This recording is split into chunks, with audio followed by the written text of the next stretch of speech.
Mulai. Selamat pagi, siang, malam, seluruh sobat sehat dalam semua aktivitasnya. Yang masak boleh, yang tiduran boleh, yang penting simak kami. Kami dari Rumah Sakit Pandanaran Boyolali saat ini mau membahas sesuatu yang kecil, menjengkelkan, hitam, yaitu nyamuk demam berdarah. Dengan Dr. Siti Untari, spesialis penyakit dalam, kita kumpas tuntas yang menjengkelkan itu. Monggo, Dok. Ya, terima kasih Mas Surya kesempatannya. Ya, selamat pagi sahabat sehat RSUD Pandanaran Boyolali. Perkenalkan, saya Dr. Siti Untari Subekti, spesialis penyakit dalam, bertugas di RSUD Pandanaran Boyolali. Ya, ini kita ngobrol santai aja ya Mas Surya. Siap. Ya, kita seperti yang disampaikan Mas Surya tadi, kecil tapi menjengkelkan gitu. Sampai jengkel ya Mas ya sama nyamuknya. Iya. Ngangung-ngangung kalau malam sampai nggak bisa tidur gitu ya. Iya, ya, lebih betul. berisik dari omongan tetangga, Dok. Oh gitu ya. Karena kalau tetangga nggak bisa masuk kamar, nyamuk bisa masuk kamar gitu ya. Jadi, betul sekali, demam berdarah ini mungkin sudah sangat kita kenal, tapi ya mungkin pernah kita agak menganggap ini remeh. Ya, memang pada awalnya memang penyakit ringan, tapi bisa juga menyebabkan sesuatu yang fatal. Jadi di sini jargon kita adalah waspada dan hadapi demam berdarah, gitu ya. Waspada dan hadapi demam berdarah, Dok. Betul Berarti sekali. memang kalau tidak diwaspadai bisa berdarah ya, Dok ya. Betul sekali. Jadi awalnya mungkin demam dengue biasa bisa menjadi demam berdarah dengue gitu. Nanti kita akan membahas bersama-sama, kita akan pelajari lebih lanjut. Kita diskusi santai aja terkait dengan demam berdarah ini ya. Demam berdarah itu kalau secara kedokteran kita menyebutnya demam dengue. Mungkin sobat sehat RSPA juga sudah sangat mengenal ini demam dengue. Itu yang disebabkan oleh gigitan dari nyamuk Aedes yang bisa menyebabkan penyakit yang serius. Tadinya cuma gigitan nyamuk bisa menyebabkan penyakit yang serius bahkan sampai dengan kematian gitu. Nyamuknya ini bisa mungkin yang sobat sehat kenali mungkin nyamuk Aedes aegypti, tapi ada satu lagi ada nyamuk Aedes albopicus gitu. Jadi ada ada dua jenis nyamuk yang menjadi vektor penularan dari penyakit demam dengue ini. Jadi dia membawa virus dalam darahnya, kemudian dia menggigit manusia, mentransmisikan virus dari gigitan tersebut masuk ke dalam darah manusia yang digigit tersebut gitu ya. Kalau secara klinis demam dengue ini ada dua macam. Jadi yang ringan itu demam dengue, yang lebih berat adalah demam berdarah dengue. Demam dengue mungkin gejalanya masih seperti flu biasa, demam, kemudian ada nyeri kepala, nyeri-nyeri sendi. Kalau yang lebih lanjut lagi adalah demam berdarah dengue. Demam berdarah dengue itu bisa sampai mengancam jiwa karena kalau sudah terjadi perdarahan bisa menyebabkan hal yang fatal gitu. Ya, ini mungkin bisa jadi pegangan sobat sehat semua bahwa gigitan nyamuk ini bisa terjadi mungkin. Awalnya kita paham hanya pagi hari gitu ya, jadi kita dilarang tidur pagi hari biar nggak kegigit nyamuk gitu. Ternyata selain pagi dia juga sore juga menggigitnya gitu. Pagi antara jam 6 sampai jam 8, di sore harinya bisa jam 4 sampai jam 6 pagi, 6 sore ya. Jadi itu waktu-waktu yang perlu diwaspadai Mas Surya. Jam berapa tadi, Dok? 6 sampai jam 8 pagi. Terus jam siang sorenya jam 4 sampai jam 6. Oh, berarti benar, Dok, kegiatan saya selama ini, Dok. Kenapa? Saya sih dengan bermanfaat, Dok. 6 sampai jam 8 pagi itu saya pasti sarapan. Oh gitu. Jadi tidak tidur gitu. Jadi bisa mencegah gigitan ya. Iya. Tapi jangan salah Mas, gigitan itu bisa terjadi saat kita tidak tidur pun juga. Mungkin di warung tempat kita makan ada nyamuk, nah kita tetap juga harus waspada. Ciri-cirinya nyamuknya kira-kira sudah tahu ya Mas Surya ya? Belum, Dok, karena belum kenalan kemarin, Dok. Oh, belum kenalan. Iya. Terlalu kecil mungkin, Dok. Mudah-mudahan nggak digigit juga ya. Jadi nyamuknya itu khasnya adalah dia hitam, ya hampir semua nyamuk hitam. Tapi ada selang-seling warna putihnya. Jadi hitam dan putih. Zebra gitu ya, Dok ya? Hampir kayak zebra mungkin ya, tapi dia lebih dominan hitamnya, ada bintik-bintik putih di nyamuknya gitu. Pemirsa, ingat yang hitam berbahaya, yang kecil, kalau yang gemuk kayak saya aman ya. Gitu ya, Dok ya? Ya, aman ya Mas ya? Ya, Oke. kalau nggak gigit. Ya, jadi kenapa sih nyamuk ini bisa menularkan gitu di lingkungan yang seperti apa sih? Mungkin kalau saat ini ya di lingkungan perkotaan ya, lebih banyak ditemukan lingkungan perkotaan karena nyamuk ini tuh suka di lingkungan yang bersih, di air yang bersih gitu. Jadi tempat berkembang biaknya adalah genangan air yang bersih gitu. Jadi jadi tidak hanya di tempat-tempat mungkin kayak selokan atau apa, tapi tempat bersih pun, tempat kita penampungan air di rumah itu juga perlu diwaspadai. Kita harus lebih teliti juga dalam melihat ada perkembangan nyamuk enggak di situ. Jadi berarti malah itu ya, Dok ya. Kadang kita kan taunya itu kotor, jadi lebih gampang nyamuk berkembang biak. Padahal dia berkembang biaknya di bersih ya. Ya, di air yang bersih dia bisa berkembang biak asal air itu tenang. Jadi tidak mengalir. Misalnya kita ada tampungan air di ember gitu. Ya, jadi kalau air bersih di kamar mandi, di ember gitu, dia kan tenang. Jadi nyamuk bisa berkembang biak di situ gitu. Misalnya juga mungkin di bak mandi. Jadi perlu kita waspadai itu untuk apa namanya? Kira-kira sudah mulai ada perkembangan jentik-jentik di situ atau belum gitu ya. Nah ini. Tapi bukan berarti daripada buat berkembang nyamuk air bersihnya dikotorin gitu enggak tuh, Dok? Oh ya, jangan ya. Kan bisa aja itu sebagai air konsumsi kita ya, jangan dikotorin ya. Demi mencegah demam berdarah terus air konsumsi jangan ya. Jadi diusahakan jangan ada tampungan-tampungan air di rumah gitu ya. Kalau misalnya sudah cukup pemakaiannya, sebisa mungkin wadah-wadah yang tidak berguna, yang melumah itu kalau bisa dikosongi airnya. Kayak kita nyirami pot mau ditinggal pergi 5 hari, dikebai terus airnya di bawah itu malah jadi tampungan ya, Dok ya? Ya, betul sekali gitu. Jadi itu kan airnya jernih dan menggenang. Dalam waktu 3 hari itu sudah bisa timbul jentik-jentik gitu ya. Jadi lebih diperhatikan di air yang jernih dan menggenang. Gitu. Jadi mengapa penting? Ini data di dunia ya, mungkin karena penting karena dia menyebarnya cepat dan bisa menjadi wabah gitu ya. Di Indonesia sudah beberapa kali memang dicanangkan pernah wabah DB ya, pernah wabah demam berdarah ya, karena angka kejadiannya begitu tinggi bahkan menyebabkan yang fatal sampai kematian gitu. Itu cepatnya itu karena apa tuh, Dok? Apakah nyamuknya naik Ferrari atau apa gitu kok bisa nyebar cepat gitu, Dok?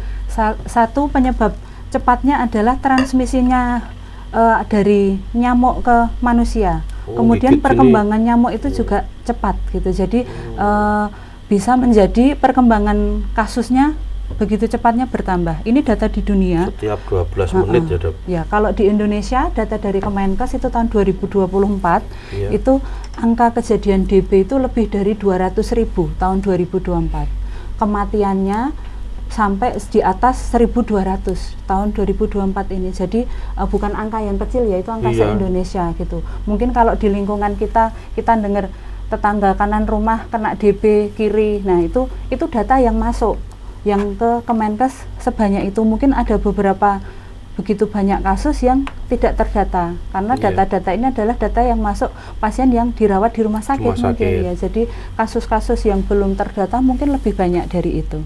Jadi ya itu tadi, kita tetap harus waspada gitu ya. Nah, ini grafik yang paling sering kita ini grafik perlihatkan, kena gitu ya? Ya, yang paling sering kita perlihatkan kalau kita penyampaian tentang materi DB gitu. Jadi ini adalah perjalanan penyakit dari DB. Saat digigit, misalnya saya dari digigit gitu, hari pertama, hari ke-0 gitu ya. Ini hari demamnya. Ini dari munculnya gejala pada pasien, Mas Suryo.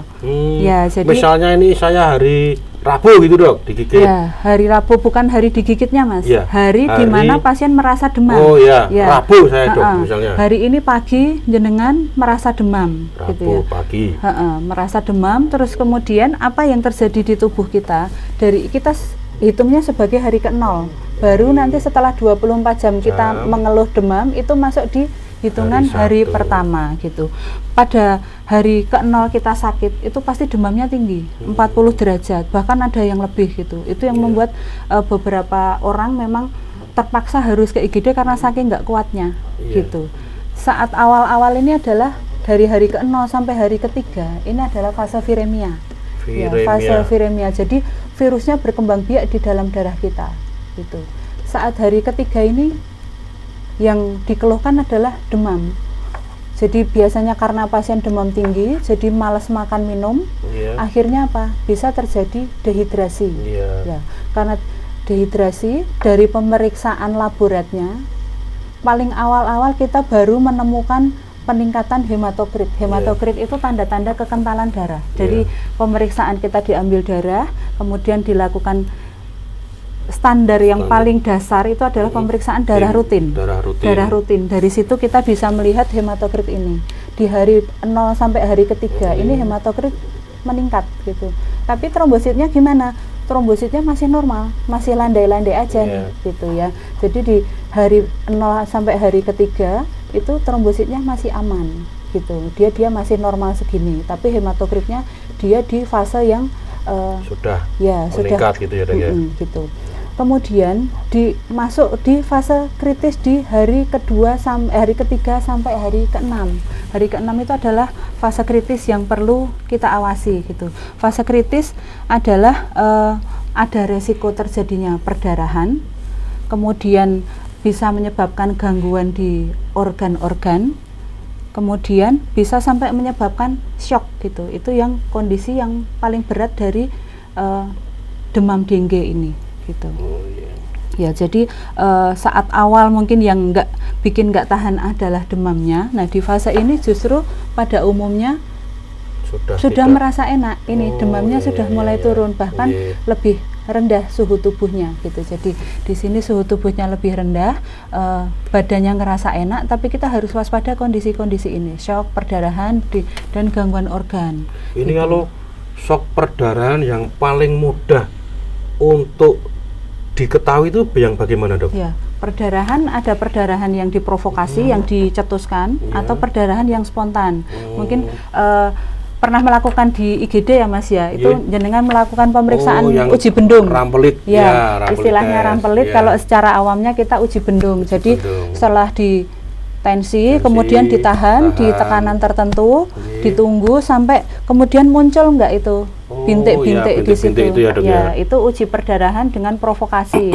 Kan ditahan. Kadang pasien udah ngerasa geringingan minta dilepas, tapi belum masuk standar. Kita dilakukan bendungan sampai nanti dites muncul enggak ini bintik-bintiknya gitu. Nanti dari tenaga kesehatan di IGD akan menilai sudah ada tanda-tanda perdarahan yang diprovokasi dengan bendungan.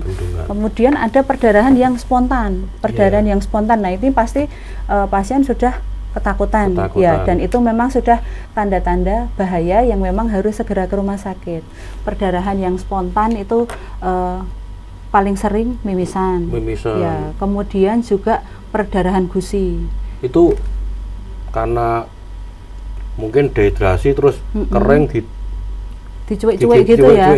Perdarahan gitu mungkin juga deh. Masih mungkin. Atau karena pas sikat gigi gitu juga bisa ya. Jadi itu kan terprovokasi ya, dengan provokasi sikat gigi. Tapi memang memang pada umumnya ya kita lihat adalah perdarahan spontannya paling sering itu perdarahan dari gusi. Kemudian epistaksis mimisan, yang di kulit kita juga bisa melihat adanya mulai tampak bintik-bintik merah gitu. Bintik merah. Ya, jadi mungkin kita perlu membedakan bintik merah karena perdarahan di bawah kulit atau bintik merah yang bukan karena hanya cacar atau mungkin bekas gigitan nyamuk gitu. Jadi bintik merah pada demam dengue ini bukan karena gigitan nyamuknya, tapi bintik-bintik merah di bawah kulit yang disebabkan oleh perdarahan spontan di bawah kulit. Namanya peteki. Itu bentuknya titik-titik kecil, betul-betul kecil sekali, hampir kayak titik-titik tempat keluarnya rambut itu ya. Jadi hampir atau sama bekas kayak tusukan follicle. jarum kecil-kecil gitu ya? Betul sekali. Jadi hanya titik-titik kecil. Itu yang namanya peteki. Ada juga yang perdarahan bawah kulit yang lebih besar lagi. Kita sebutnya purpura. Gitu. Jadi lebih lebar, tapi dia juga adalah manifestasi perdarahan di bawah kulit. Itu tanda-tanda warning bahaya dari demam dengue itu. Itu perdarahan spontan. Yang lebih berat lagi apa, bisa sampai muntah darah. Muntah darah sampai BAB-nya pun bisa BAB darah atau BAB hitam. Gitu ya. Itu tanda-tanda perdarahan yang harus kita waspadai. Gangguan organ nanti kita lebih lanjut di tampilan berikutnya ya. Kemudian pemeriksaan apa yang bisa dilakukan? Nah, ini adalah pemeriksaan serologi yang mungkin sobat sehat semua sudah sangat familiar ya dengan istilah IgG sama IgM dengue, karena ya itu sudah banyak sekali bisa dilakukan di hampir semua fasilitas kesehatan gitu. Jadi kalau misalnya kita baru demam hari pertama, kita langsung melakukan cek laborat IgG IgM itu pada umumnya masih negatif. Ya, jadi kalau dia negatif hasilnya itu bukan tanda aman gitu, tapi tetap kita harus waspada Mas Suryo. Jadi dia baru akan positif, mulai akan naik IgM IgG ini di saat hari ketiga ini. Kurvanya baru mulai naik. Jadi saat hari ke-0 sampai hari ketiga dia masih belum terdeteksi. Berarti ya kayak apa tadi istilahnya dok? HCT tadi, hematokrit tadi ya dok ya? Hematokrit baru akan naik di hari ketiga gitu ya. Jadi apa sih IgG IgM ini? Jadi imunoglobulin. Jadi dia adalah protein dari tubuh kita. Reaksi tubuh kita memproduksi protein ini terhadap adanya infeksi virus. Berarti fungsi pertahanan tubuh sendiri. Fungsi pertahanan tubuh. Jadi saat awal terinfeksi mungkin belum naik tuh. Tubuh kita baru mulai mengenali virus, kemudian baru akan naik di hari ketiga, mulai banyak tuh protein antibodi imunoglobulin kita, jadi akan mulai muncul terdeteksi dari pemeriksaan laborat gitu. Mungkin ada pemeriksaan yang bisa kita lakukan lagi yang lebih kita bisa lebih deteksi dini. Kadang sudah bawa hasil. Biasanya gitu ya Mas Suryo di IGD merek Honda NS1 itu loh. NS1.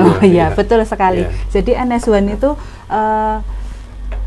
paling dini yang bisa kita lakukan. Jadi saat demam hari ke-0 kita bisa melakukan cek NS1 itu. Jadi dia akan bertahan di hari ketiga sampai hari kelima masih bisa terdeteksi. Kalau mungkin udah penasaran ya karena saking waspadanya, sobat sehat saking waspadanya, ini kok demam saya tinggi sekali baru hari pertama, gek nanti DB. Nah, pengen langsung tahu demam saya ini gara-gara DB apa bukan, bisa cek NS1 itu. Jadi bisa terdeteksi.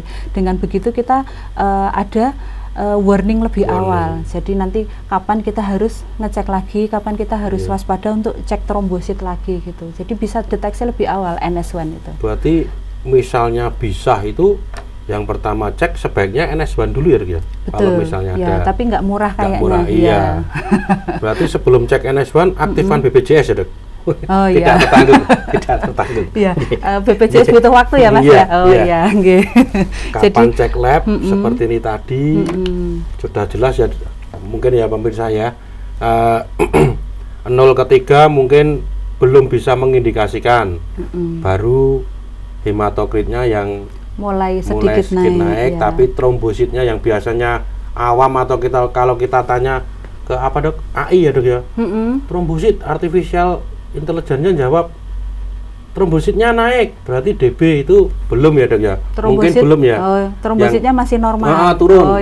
Turun. Itu belum ya dok ya. Kalau 0 sampai 3 ya biasanya belum kelihatan. Trombositnya pada umumnya masih dalam batas normal. Kalaupun turun masih di level yang ringan-ringan, masih di atas 100. Masih dalam batas normal. Terus kemudian setelah itu berlanjut semakin tidak normal gitu ya. Terus itu turun. Tadi sudah diungkap hitung demamnya. Dari demam sampai 24 jam baru dihitung hari pertama gitu ya dok ya. Jadi mungkin Rabu, Kamisnya baru 1 gitu ya dok. Beberapa dari kita mungkin ngitungnya kalau hari ini demam, pagi ini langsung demam, itu dihitung hari pertama gitu. Jadi kita ngitung demamnya adalah hari ini demam, kemudian misalnya kita mulai demam jam 6 tadi pagi, kemudian besok pagi hari Kamis jam 6 itu hitungannya demam hari pertama. Jadi secara grafiknya itu hari pertamanya adalah baru besok. Jadi timing kita dalam cek laborat akan lebih tepat. Lebih efektif. Ya, jadi biar tidak bolak-balik untuk cek laborat kan ditusuk kadang ada yang sampai histeris ya Mas ya. Pernah pengalaman ya pasien histeris gitu ya.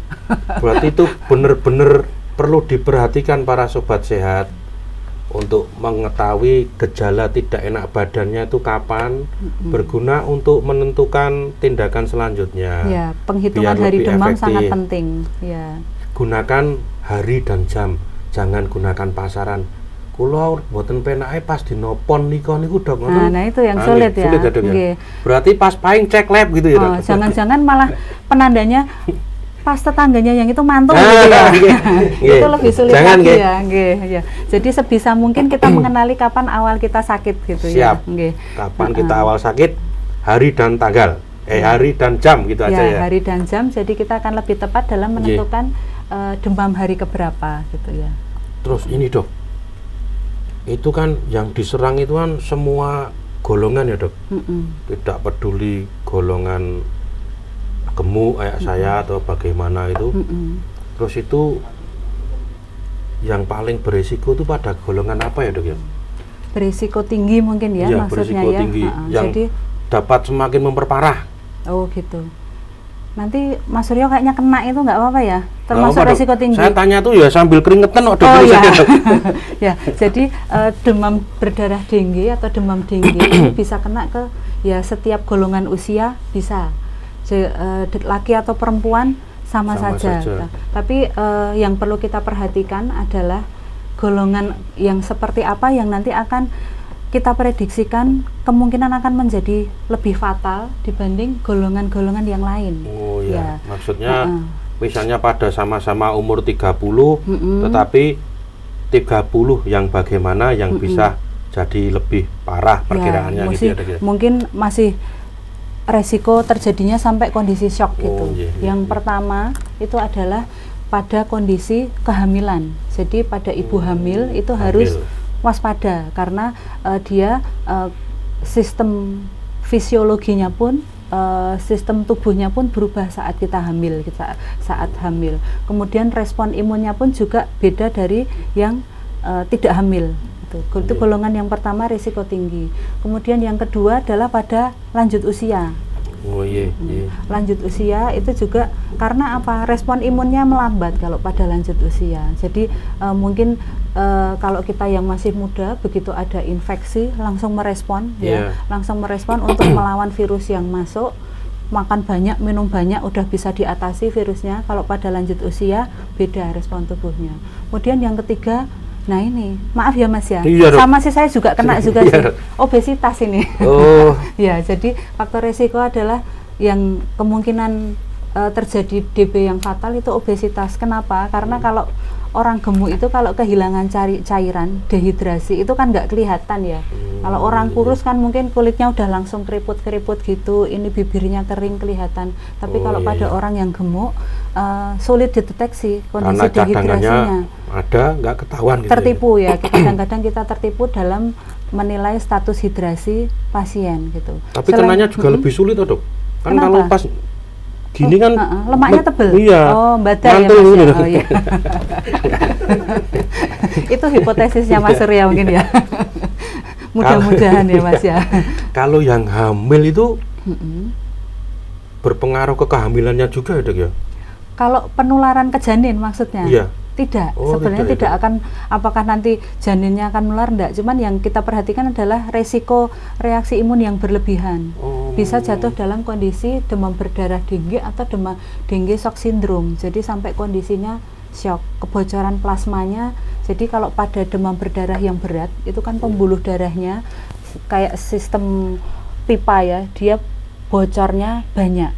Jadi pada lolos cairan darahnya itu banyak yang keluar dari pipa. Pada akhirnya apa? Kebocoran plasma, darah yang di dalam pembuluh darah sedikit, akhirnya pasien gampang shock. Jadi kebocoran plasmanya lebih banyak gitu. Jadi risiko shocknya pun juga lebih tinggi. Tapi kalau apakah bayinya juga akan kena DB? Tidak akan menularkan ke bayinya. Yang perlu diperhatikan adalah secara umum kondisi ibu hamilnya. Oh gitu. iya, iya. Ya. Karena menghidupi bayinya juga ya dok ya? Ya betul, jadi kalau misalnya kondisi ibu jatuh dalam kondisi shock, tensinya terlalu rendah, bahkan sampai tidak terukur, nah yang perlu dikhawatirkan itu tadi, aliran darah ke janinnya, jaminan nutrisi ke janinnya juga akan menurun, jadi jangan sampai jatuh dalam kondisi shock untuk ibu hamil yang terkena DB gitu. Terus itu dok, banyak juga pasien, oh hasil lab saya masih turun cuma sedikit. Itu kapan cek lab lagi atau kapan harus mondok, harus opnamnya itu yang bagaimana dok? Ya betul sekali, kapan harus mondok ya, karena ya mungkin beberapa kondisi saat awal sakit ini, demam yang sampai 40 ini, pasien udah nggak tahan, kayak pengen mondok gitu. Tapi yang perlu yang perlu diperhatikan itu adalah saat demam tinggi itu bagaimana kondisi umumnya, masih baik atau tidak, asupan cairan dan nutrisinya bagaimana, masih bisa makan minum nggak gitu. Betul sekali, selagi pasien tersebut asupan cairannya masih bisa dijamin, jadi pasien tidak muntah-muntah yang hebat. Ini nih kita sampai di sini nih, nah gitu. Kalau pasien tidak muntah hebat, ya masih asupan cairannya bisa, jadi tidak harus mondok gitu saat demam-demam hari pertama sampai hari ketiga itu. Oh ini gejalanya ya dok ya? Ya, ini jadi ada gejala, ada tanda. Gejala itu apa yang dirasakan pasien. Ini gejala-gejala yang sering muncul pada pasien yang terinfeksi dengue. Kayak flu ya dok ya ini ya dok? Hampir kayak flu, betul. Jadi karena ya ini adalah infeksi virus, jadi memang tanda-tandanya, gejalanya hampir seperti pasien flu. Saat kita demam tinggi, pasti kita akan merasakan dari atas nyeri kepala, nyeri kepalanya hebat. Yang khas adalah pada demam dengue ini, nyeri kepala disertai dengan kita sebutnya nyeri retroorbita. Jadi di belakang kepala, di belakang mata rasanya nyeri nyut-nyut gitu. Kayak itu mau lepas gitu. Ya, itu khasnya. Hampir semua pasien menyampaikan seperti itu. Kepalanya nyut-nyutan sampai matanya kayak mau lepas dok gitu. Itu yang disampaikan gitu. Bisa juga ada muncul ya, kalau kita demam pasti ada nyeri-nyeri di otot sama persendian. Kadang mungkin ya seperti cikungunya itu pun juga nyeri-nyeri persendian, karena ya itu adalah gejala umum pada tanda-tanda infeksi awal gitu. Bahkan ada yang sampai nyeri tulang, kemudian mual muntah. Ada juga yang disertai dengan gatal-gatal. Jadi tadi yang kita bahas sebelumnya, kita harus membedakan merahnya karena gatal apa karena perdarahan di kulit ya gitu ya. Ini gejalanya. Kemudian tanda-tandanya ya, tanda itu adalah apa yang bisa kita lihat di pasien demam ya. Ini mungkin tenaga kesehatan yang di IGD pasti akan dicek semua ini ada enggak di pasien itu gitu ya. Demam, kemudian apakah kemerahan di tenggorokan, ada nyeri-nyeri pada persendian atau pada tulang atau pada ototnya, pasiennya nggak mau makan, muntah. Bahkan ada juga yang matanya sampai kemerahan juga ya. Muncul kemerahan di kulit, tapi ini bukan tanda-tanda perdarahan, tapi karena gatal-gatal. Dari pemeriksaan tensi nadi mungkin akan ditemukan tensinya, nadinya akan meningkat gitu. Karena kenapa meningkat? Bisa karena demamnya, bisa karena dehidrasinya, karena kekurangan cairan, jadi denyut nadinya meningkat gitu. Ya, jadi yang bahaya yang harus mondok ya Mas, yang kayak gimana ya? Yang kayak gimana yang mondok dok? Ya, yang ya mungkin kalau beberapa sobat sehat pengen waspada betul dari awal, pengen cek NS1 itu baik. Jadi untuk deteksi lebih awal. Tapi kalau misalnya ya ini tak atasi dulu deh di rumah gitu, saya atasi dulu di rumah, saya masih tahan gitu. Masih yang yang perlu diperhatikan itu tadi, asupannya harus betul-betul bisa normal, maksimal ya, cairannya terutama karena saat kita demam kebutuhan cairan pun kita juga meningkat gitu. Kemudian kapan sih kita harus ke rumah sakit untuk cek lab ya, kita kembali ke ini tadi hari-hari tadi ya, hari-hari ini tadi. Kalau memang NS1-nya nggak usah dicek lah, nanti ini tak tahan di rumah dulu, masih bisa nanti mau ke rumah sakit kalau nanti hari ketiga aja. Nah, bagus ini ke hari ketiga kita ke IGD atau ke klinik untuk cek laborat. Dari sini udah mulai kelihatan trombositnya sudah mulai turun. Ya. Kalau Mas kapan sih kalau trombosit turun dan kita harus mondok ya? Sebenarnya kalau kondisi umum baik, asupan cairan bisa dijamin dengan baik, nutrisi bisa dijamin dengan baik, di rumah ada yang mengawasi, dengan trombosit di atas 100.000 itu masih bisa rawat jalan, ya masih gitu. Bisa ya dok. Tapi dengan catatan memang kalau sudah ada hasil penurunan trombosit kita harus cek darah setiap hari. Untuk waspadanya agar tidak tiba-tiba kita tahunya trombositnya udah di bawah 50.000. Nah itu kondisi yang bahaya. Hematokritnya mungkin sudah tinggi sekali. Hematokritnya ini mungkin sudah sampai lebih dari 55. Nah itu berarti darahnya kental, berarti cairannya kurang, harus dibantu dengan cairan infus ya gitu. Jadi hari ketiga kalau memang trombositnya mulai turun sudah di bawah 100.000 ya harus rawat inap gitu ya. Kalau misalnya di atas 100.000 masih boleh rawat jalan dengan catatan asupannya baik. Setiap 24 jam dicek laborat lagi ya gitu. Tidak sampai 24 jam, tetapi kalau sudah tidak kuat, asupan jelek, ya harus mondok gitu ya. Betul walaupun sekali. belum dicek habis itu ya dok ya. Kadang kan sok ngeceknya masih besok kok, masih bisa makan. Tidak ya, berarti ya tetap harus masuk ya dok, harus untuk dibantu amannya. dengan cairan infus. Dan yang perlu diperhatikan lagi adalah pada hari kritis ini kita ngerasa badannya enak. Oh ya itu ya dok, yang kadang terlena ya dok ya. Kadang-kadang disarankan untuk rawat inap saat di IGD, badan saya enak kok disuruh rawat inap dok gitu. Jadi saat fase kritis ini tubuh sudah mulai enak, demamnya sudah mulai turun, nyeri-nyeri sendi, kemudian nyeri-nyeri otot, nyeri kepala sudah mulai hilang. Jadi ngerasa udah lebih enak, nggak usah ke IGD. Tapi mungkin pertanyaannya ditambah dok, apakah badan saya sudah enak tapi makan saya belum enak itu, berarti malah mungkin masih sakit ya dok ya? Perlu dievaluasi menunya mungkin ya. Mungkin ada penurunan nafsu makan, penurunan selera makan, ya itu juga terkait dengan infeksi itu juga bisa. Ya, jadi asupannya pun bisa menurun. Jadi saat ini kita juga harus waspada, meskipun badannya sudah ngerasa enak, sudah nggak demam, kita tetap harus melakukan cek laborat. Justru malah yang harus waspada di hari ketiga demam sudah mulai turun, kita lebih baik tetap cek laborat gitu untuk waspadanya. Nah, di sini kita kalau mau ngecek NS1 masih bisa, ngecek serologi IgG IgM juga sudah bisa dilakukan meskipun kemungkinan titernya belum terlalu tinggi. Gitu ya. Jadi sobat sehat tetap harus waspada meskipun 3 hari demamnya udah enak, udah badannya udah dingin semua, nyeri kepalanya sudah hilang. Tapi yang perlu diwaspadai adalah justru kalau DB itu adalah fase kritisnya yang perlu kita perhatikan. Itu adalah di hari-hari tersebut kita tetap harus periksa. Gitu. Oh berarti pernah juga deh ya saya nemu itu panasnya ini sudah enak tapi masih demam. Nah itu baru dihitung hari itu, tapi ternyata dia mulai panasnya itu udah 3 hari yang lalu. Kadang tetap harus kita tanyakan ya dia. Mulai pertama kali tidak enak badan sebelum jadi enak itu ya. Iya, jadi anamnesis wawancara itu betul-betul menentukan perjalanan penyakit dan betul-betul menentukan keputusan klinis dari tenaga kesehatan dalam menangani pasien. Betul-betul pertama kali badannya ndak enak hari apa gitu ya. Berarti, tapi asal jawabannya nggak pon itu tadi ya Mas ya. Petugasnya harus jeli, pasiennya juga harus jujur dan ingat itu ya dok. Penting sekali untuk tindakan penanganan lebih lanjut. Terus itu dok, yang sudah pernah kena sembuh itu bisa kena lagi ya dok ya?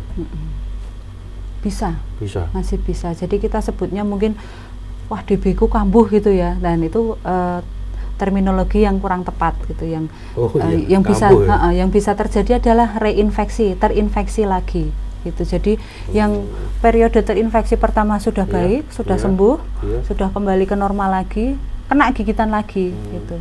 Dan infeksi yang kedua, ketiga dan Tiga. berikutnya itu bisa lebih fatal dari infeksi yang pertama. Mungkin saat DB pertama kali hanya demam, 3 hari udah enak, trombositnya masih Iya. normal-normal aja. Nah, saat kita ke infeksi kedua kalinya itu bisa, kita harus waspada, harus kemungkinan kondisinya bisa lebih berat dari yang sebelumnya. Oh, malah gitu ya Dok ya? Ya. Saya kira kayak vaksin tuh, kalau divaksin itu jadi lebih kuat gitu kan, iya. gigitannya kayak vaksin, Ya, jadi kena lagi itu ternyata tentaranya malah- banyak Oh, gitu iya. ya, udah punya tentara banyak. Tapi ternyata Ya. malah lebih parah ya Dok ya? Ya, karena Bisa reaksi jadi- imunnya bisa berlebihan. Oh, Yang kebal gitu ya Dok?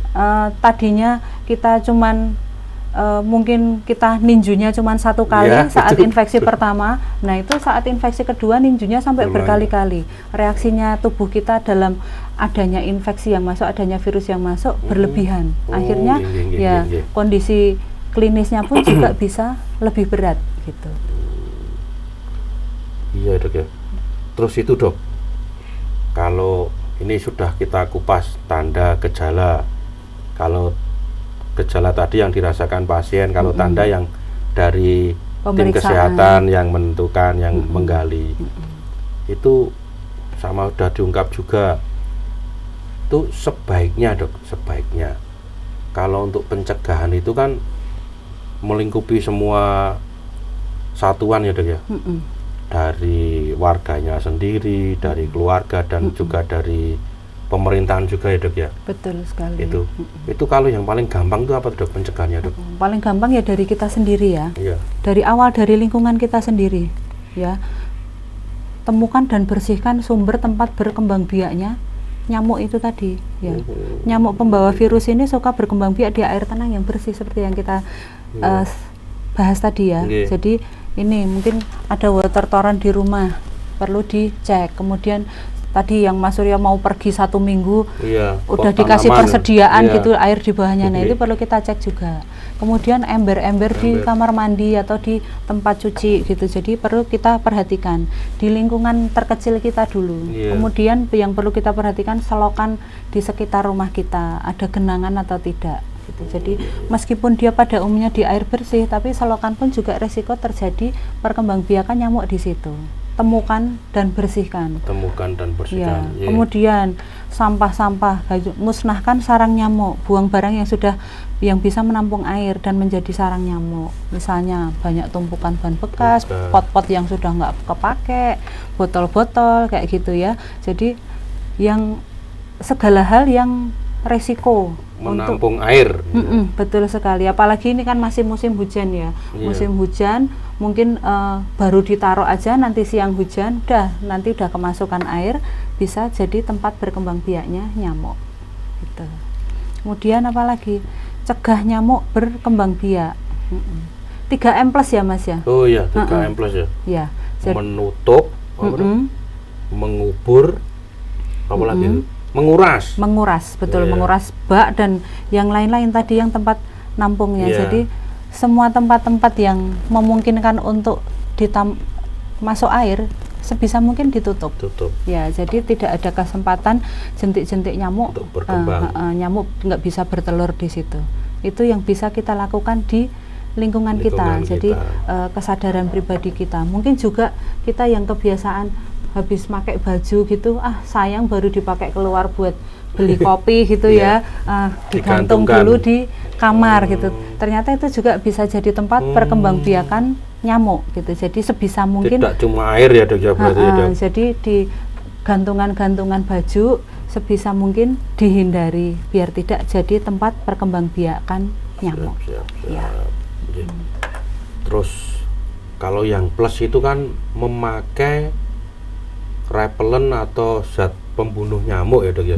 Itu betul. aman juga ya Dok ya. Atau Ya. ada cara khusus? Disarankan tetap disarankan, Iya. misalnya ya sebisa mungkin dengan pakaian tertutup. Misalnya kita akan keluar rumah dengan yang kita mungkin daerah yang mungkin resiko nih, misalnya kan ada beberapa daerah yang angka kejadian DB-nya banyak Iya. ya, angka kejadian DB banyak, kita akan ke situ diusahakan dengan pakaian yang lebih tertutup gitu ya, lengan-lengan Iya. panjang. Selain itu kita juga memakai repellent, jadi lotion Lotion anti anti-nyamuk. nyamuk gitu juga bisa gitu. Sesuai petunjuk dari masing-masing produk beda-beda Iya. mungkin ya, cara pakainya seperti apa, kita ikuti petunjuk dari produknya.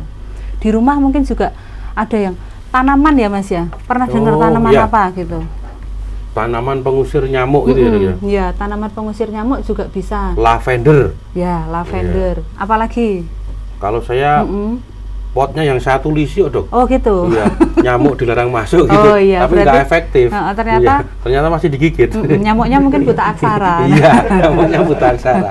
Iya. Ya, jadi selain lavender itu juga Lavender. mungkin yang sering banyak di lingkungan kita tuh serai pun juga Oh, iya, bisa iya, membantu serai. untuk mengusir nyamuk gitu. Jadi tanaman serai, lavender itu juga bisa membantu mengusir nyamuk. Nyamuk. Ya. Itu gitu. beberapa cara yang sudah disediakan alam selain tadi 3M+, menguras, menutup, membuang dan memakai zat atau bantuan untuk menghindari gigitan nyamuk. Ada lagi mungkin yang masih yang dari dulu kita pakai itu bubuk abate itu ya. Oh, Ya, itu yang bubuk abate. dicampur di air ya, Dok ya? Ya, tapi dengan catatan jangan di air yang akan dikonsumsi. Oh, iya, iya. Jadi iya. kita berikan di tampungan-tampungan air yang misalnya yang air untuk mandi, di bak mandi. Kalau untuk yang air konsumsi, jangan dikasih abate. Iya. Iya.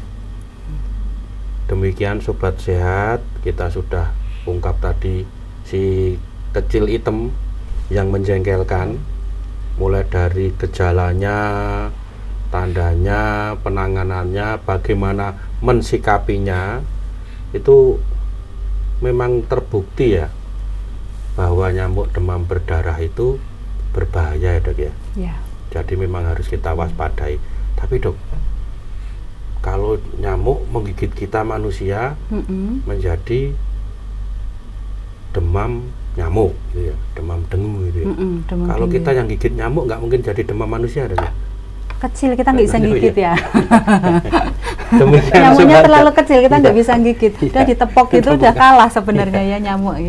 Nggih. Sudah kita kupas tuntas. Mungkin Dokter Untari mau memberikan wejangan atau petunjuk biar kita aman daripada kita mimpinya tidur dengan pasangan kita tapi kita tidurnya malah dengan tiang infus karena mondok. Wah, ini bahaya sekali ya. Ya, jadi DB ini, demam dengue ini memang bisa ringan, bisa berat. Yang perlu kita waspadai adalah usaha kita dalam pencegahan 3M+. Kemudian kalau kita sudah terkena bagaimana? Jadi kita harus waspada, kita harus mengenali tanda-tanda bahaya dari DB itu sendiri. Ya, jadi mengenali tanda-tanda bahaya. Misalnya sudah mulai ada tanda perdarahan, misalnya mual muntah yang hebat, cairan tidak bisa masuk sama sekali, kita harus segera mencari pertolongan tenaga kesehatan sebisa mungkin secepatnya. Karena apabila terlambat bisa menjadi fatal.